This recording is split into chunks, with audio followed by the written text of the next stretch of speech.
Bonjour cher élève, bienvenue dans ton cours. Aujourd'hui je vais te parler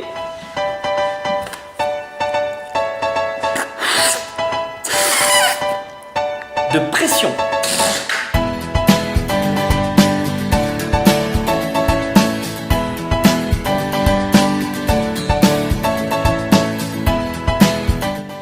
Nous commençons la partie 3, le sport, et dans cette partie nous allons voir le premier chapitre qui s'appelle la pression. Commençons tout de suite par une description. Commençons par parler de la nature de la pression.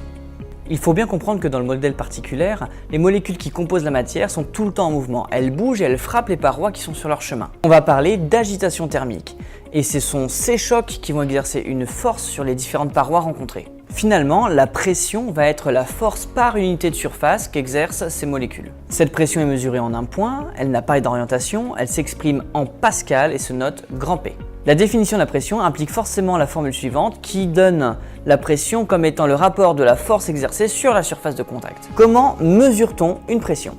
On peut utiliser trois appareils différents pour mesurer une pression. Le manomètre qui mesure une pression absolue, le manomètre différentiel qui lui mesure un écart de pression entre deux points et le baromètre qui lui est dédié à mesurer la pression atmosphérique. Voyons maintenant quelles sont les lois physiques qui sont associées à la pression. Commençons tout d'abord par la loi de l'hydrostatique. Il faut bien comprendre que la pression évolue en fonction de la hauteur, de l'altitude, de la profondeur. Cela se comprend assez facilement. À la force due à l'agitation thermique, il faut ajouter la force exercée par la colonne de fluide qui est au-dessus du point de mesure.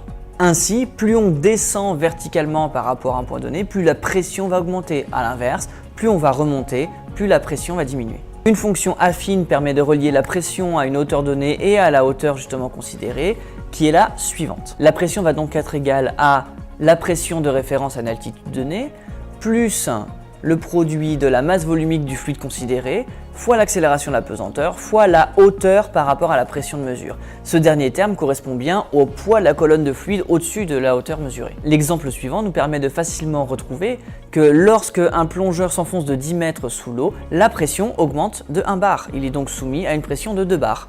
Celle du niveau de la mer, 1 bar, plus le bar supplémentaire. Et on peut donc retrouver que tous les 10 mètres, la pression augmente de nouveau de 1 bar. Voyons maintenant la loi de Mariotte. Pour un gaz supposé parfait, pression et volume sont reliés par la formule suivante. Que signifie-t-elle ? Pour une quantité de matière fixe, c'est-à-dire un gaz dans un récipient fermé, on peut voir que si le volume diminue, la surface disponible pour exercer les forces dues à l'agitation thermique, elle va diminuer aussi. Et par conséquent, la pression va augmenter. A l'inverse, si le volume disponible augmente, cela signifie que la surface disponible pour exercer les différents chocs augmente aussi. Si cette surface augmente, la pression, elle, va diminuer. Ça veut dire cela, PV égale constante. Ça veut dire qu'il y aura toujours un équilibre entre pression et volume qui va faire que le produit des deux va être constant. Ainsi, vu que c'est directement proportionnel, il va être rapide de voir que si le volume est divisé par 2, la pression va être augmentée par 2 ou vice versa. Et voilà, le cours s'arrête ici. Rendez-vous la prochaine fois pour le chapitre suivant. N'oublie pas de liker, abonne-toi. À la prochaine.